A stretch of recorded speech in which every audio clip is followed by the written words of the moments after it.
Muy buenos días, hombres y mujeres trabajadoras.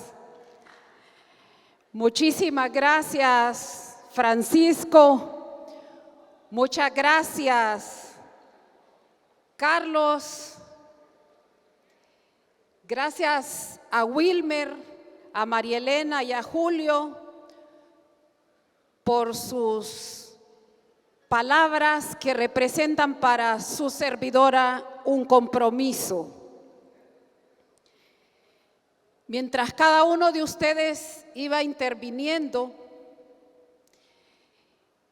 yo estaba valorando el altísimo honor que representa para mí como trabajadora, después de tantos años, estar frente a un grupo tan selecto que produce la verdadera riqueza cada día.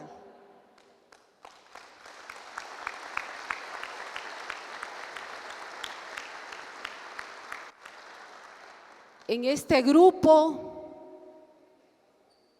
en esta asamblea, en este espacio cooperativista, en este espacio solidario, veo entre ustedes, aunque no esté, la imagen de mi padre, que trabajó para el patrono durante 50 años consecutivos, que luchó por un salario, que luchó por condiciones de mejora familiar y social, pero que terminó como terminamos los trabajadores, dentro de un sistema que nos carcome, que nos engulle. Terminó sin tener un ingreso para sobrevivir, sin pensión, sin medicamentos, con la única esperanza de haber formado con enorme sacrificio a sus 7 hijos en la escuela pública del pueblo, en la universidad pública, en los institutos públicos, donde era el único espacio donde podía con la ayuda de mi madre tener la opción de formación. Entre ustedes lo veo, trabajadores y trabajadoras. Entre ustedes lo veo.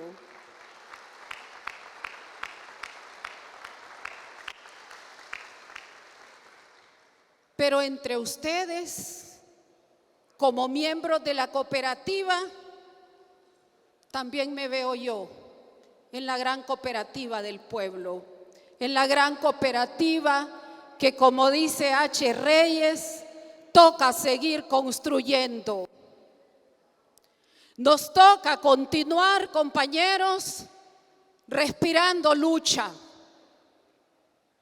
Nos toca continuar juntando lo social con lo político. Nos toca continuar defendiendo esas conquistas de las que ustedes también pueden dar fe, defendiendo como si estuviera escrito en piedra los derechos de la clase trabajadora conquistados a partir de la huelga de 1954 y consignados en el Código de Trabajo. Defender esos derechos no como eslogan ni como papel, defenderlos como los defendieron los mártires históricos nuestros, defenderlos como producto de la lucha de la clase trabajadora, porque no fue una dádiva de los gobiernos de aquella época, como siempre nos enseñaron. ¿Fue una dádiva? No, no fue una dádiva, fue producto de la lucha. Nos toca ahora trasladados a la fecha, descodificar la mentira y la falacia sobre el interés del patrono de que se generen en el país más empleos, o el interés de las transnacionales o de las empresas corporativas para generar más empleo. Ellos luchan cada día por disminuir los empleos, cada día con fraude de ley, cada día con corrupción público-privada desde espacios de bancadas en el Congreso de la República, por volver con la ley de empleo por hora bajo otra versión, bajo otro ropaje, pero con la misma intención: precarizar las jornadas de trabajo, precarizar los salarios de los trabajadores y aplastarnos. Esa es la lógica del sistema, esa es la lógica del capital. Más ganancia y más ganancia. No tiene fin el capital, compañeros.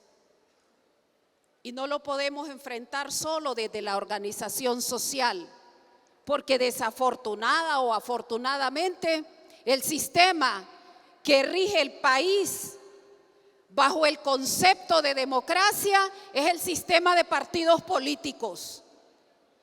Entonces nos toca incorporarnos como trabajadores, nos toca respirar esa lucha más allá de la calle, organizados e integrados a la política.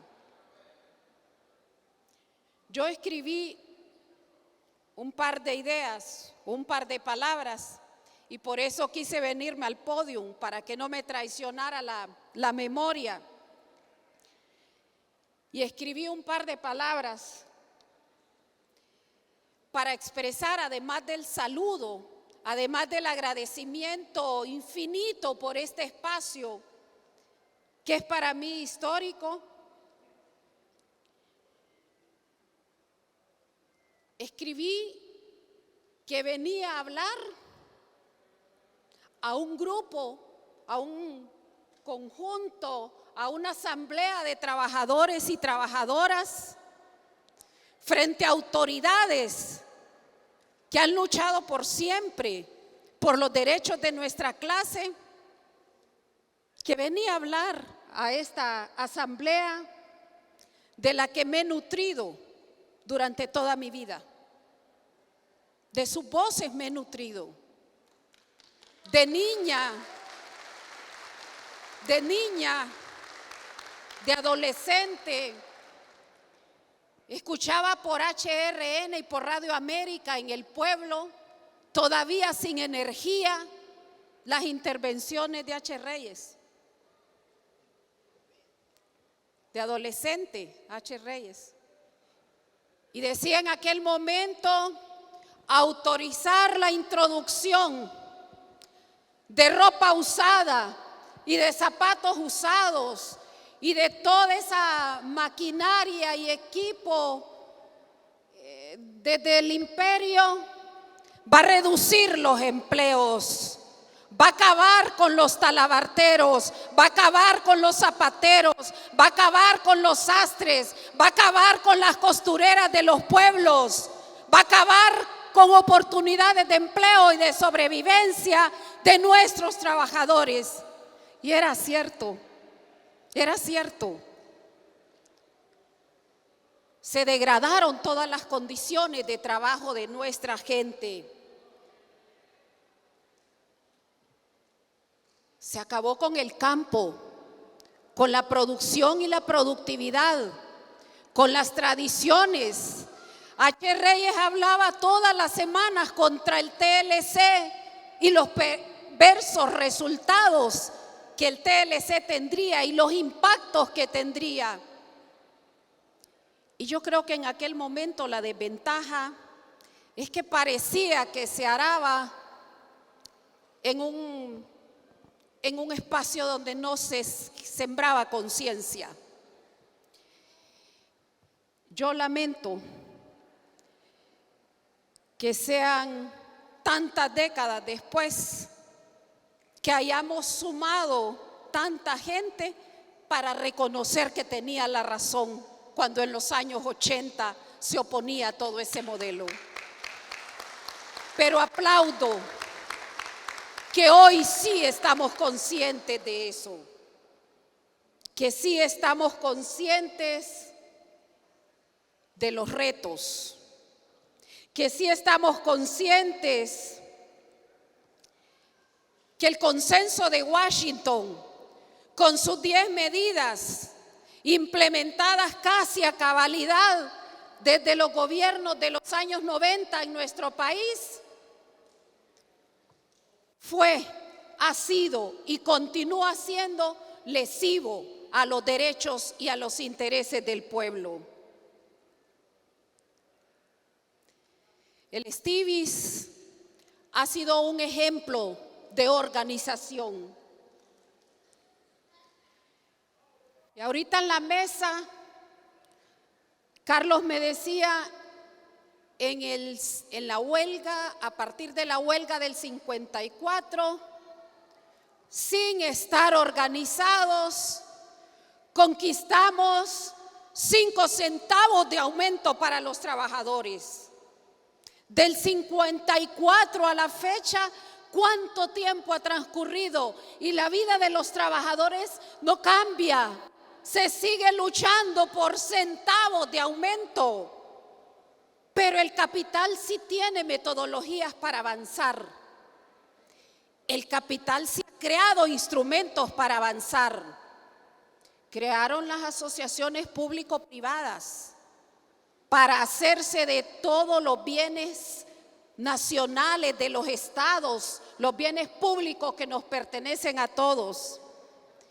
El capital sí creó privilegios para los sectores corporativos.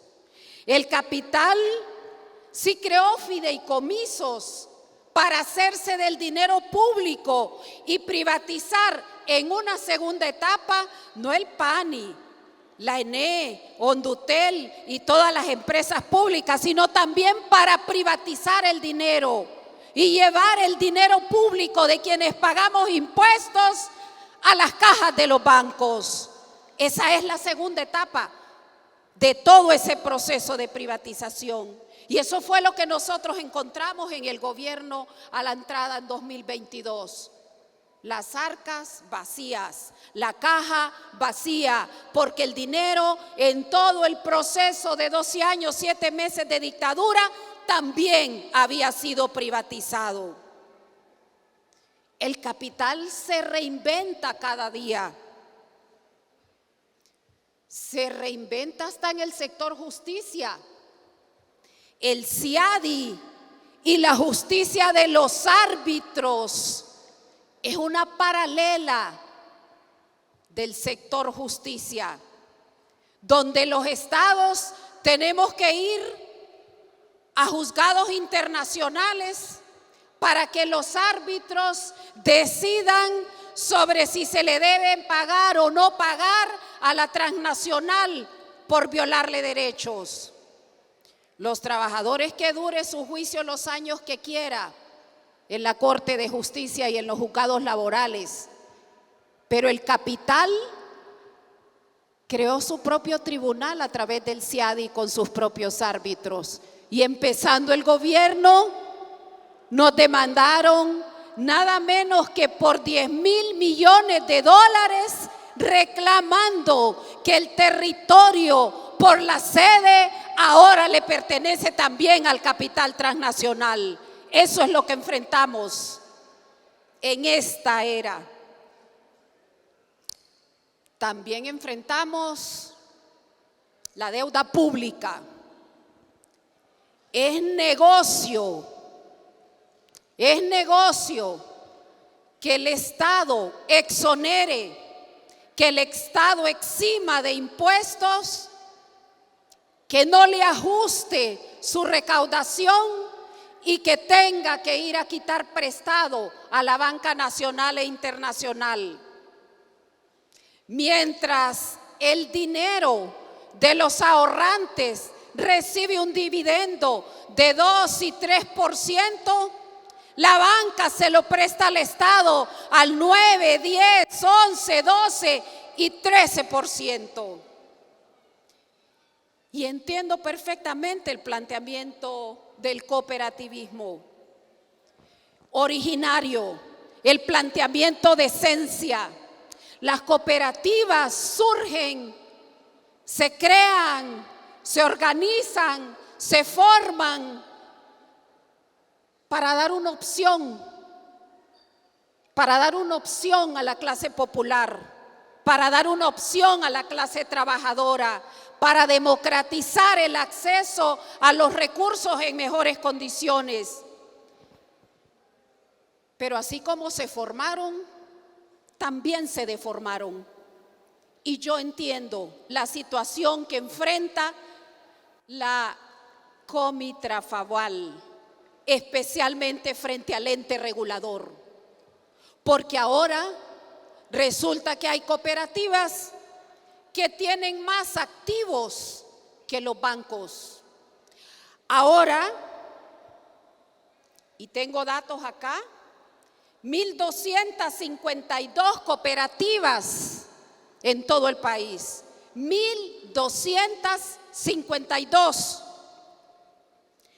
Las cooperativas, no sé cuánto tiene esta de activos, pero entre todas tienen 77.000 millones de lempiras en activos. 77.000 millones. Pero ¿cuáles son las tasas de interés a las que prestan las cooperativas? Esas tasas de interés van desde el 16 hasta el 40%, y eso es inaceptable, compañeros. El dinero a los trabajadores nos cuesta, y acceder a préstamos con intereses que van del 16 al 40% es un crimen adicional del sistema y debemos trabajar sobre ello. Yo estoy de acuerdo que el ente regulador, que la Consucop, se cree ahora regulador de bancos. Y estoy de acuerdo que el gran desafío es vencer esos obstáculos, ese pensamiento y esos criterios de Consucop. Pero creo que el desafío fundamental va en línea con el desmontaje del modelo, con la instauración de las bases, no solo para la refundación del Estado como tal, sino para la refundación de organizaciones como el cooperativismo. Y por eso estimo que es fundamental trabajar en una nueva ley de cooperativas y luchar por una nueva ley de cooperativas que recobre su esencia, que permita que el capital, realmente el capital de los trabajadores, creado con la fuerza y con el sudor de los trabajadores, se democratice, pero que se democratice de verdad, que tengamos acceso a recursos baratos.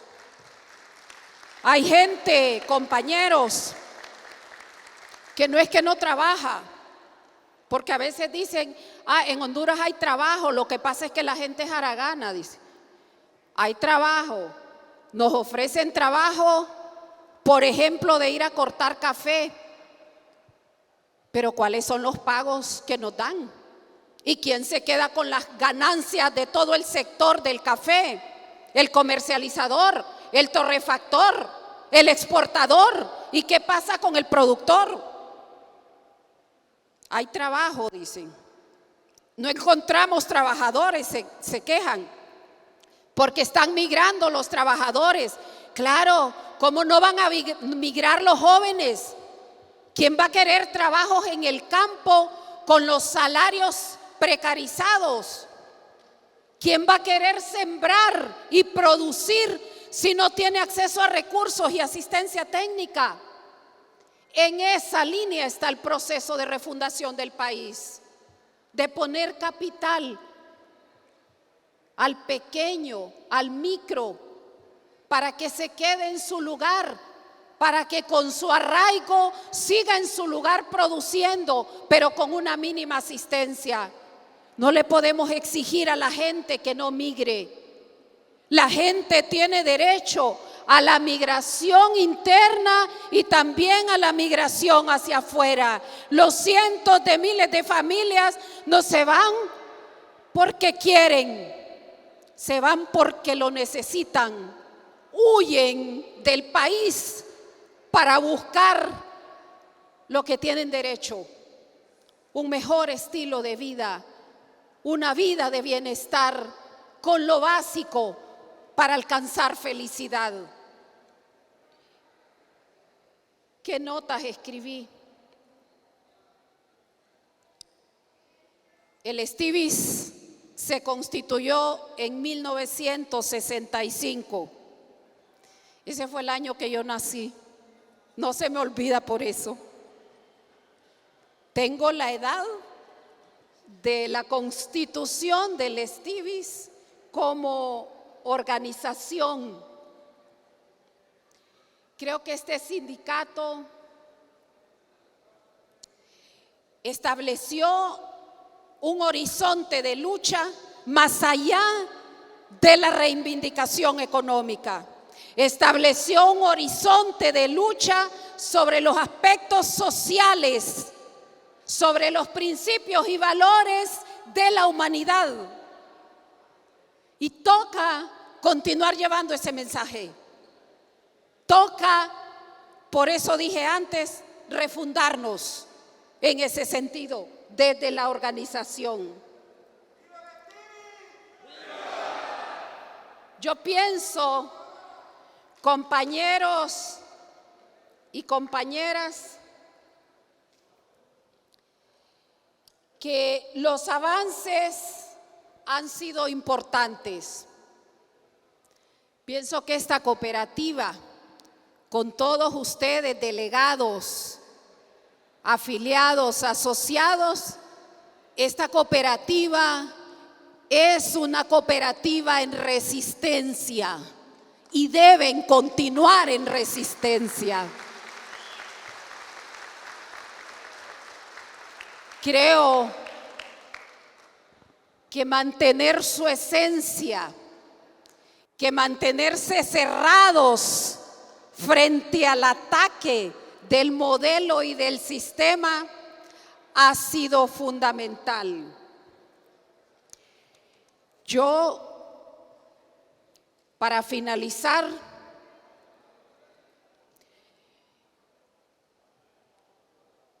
quiero decir que estoy segura de que todos ustedes están conscientes del diagnóstico de la situación en la que se encuentra nuestro país, del diagnóstico de la situación en que encontramos hace 26 meses el Estado. Es peor de lo que nos imaginábamos. El Estado está destruido. El pueblo está empobrecido y el gobierno lo encontramos quebrado, producto de la corrupción público-privada que campeó durante la década, especialmente la corrupción legalizada, esa del Congreso que aprobó el empleo por hora y que aprobó la creación de la sede. Creo que todos estamos conscientes de que a partir del golpe se corrompieron los fines del Estado y esa corrupción de los fines del Estado afecta fundamentalmente a nuestra clase, a la clase trabajadora, afecta al pueblo directamente. La presidenta Xiomara Castro en 26 meses está instaurando las bases de la refundación. Pero ese proceso toca continuarlo y toca lucharlo. La ciudadana que ustedes tienen enfrente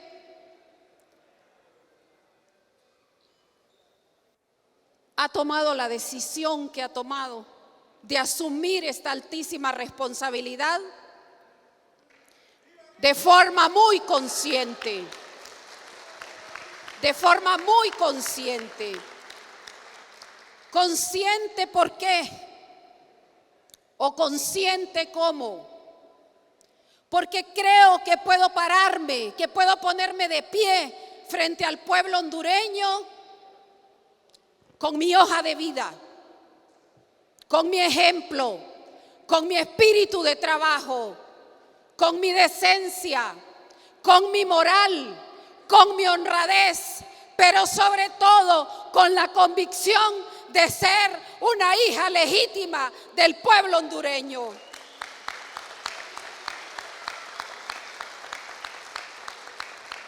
Es una decisión difícil y sé que el proceso, como también lo dijo H. Reyes, será difícil, que el camino será duro, pero estoy segura que si yo tengo el apoyo de los trabajadores, de las trabajadoras, que si tengo el apoyo junto a ustedes, podemos continuar construyendo patria, y ese es mi compromiso esta mañana.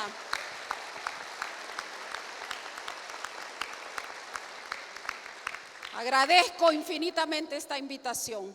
Los abrazo a todos con emoción, con compromiso y con la seguridad de que nos encontraremos en las calles y en la lucha permanentemente, compañeros y compañeras. Muchísimas gracias.